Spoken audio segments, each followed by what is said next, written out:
বর্তমান বিশ্বে ক্ষুধা একটি অত্যন্ত উদ্বিগ্নের বিষয়। ক্ষুধায় মানুষ মরে যাচ্ছে, কাতরাচ্ছে, কারো খাবার নাই, অনেক মানুষ। পক্ষান্তরে এক শ্রেণীর মানুষ আছে যারা খাবার অপচয় করে, তাদের যেটুকু প্রয়োজন তার থেকে অনেক বেশি তারা খাবার গ্রহণ করে, কিন্তু তারা সবটা খেতে পারে না।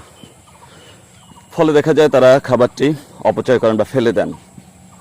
তো যারা খাবার অপচয় করেন তাদের উদ্দেশ্যে বলছি, আপনি খাবারটি অপচয় না করে খাবারটা যারা গরিব আছে, যারা খাবার খেতে পারে না, কিনতে পারে না, তাদেরকে দান করেন।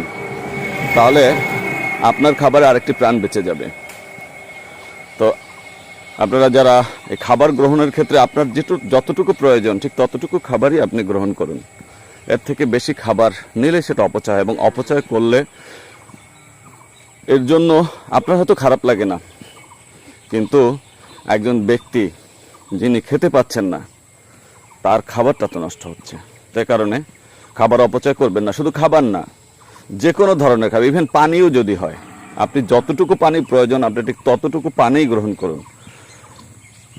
এর বেশি অপচয় করাটা ভালো না, কেননা এ সমস্ত খাবারের সোর্স কিন্তু ফিক্সড, এটা মনে রাখবেন।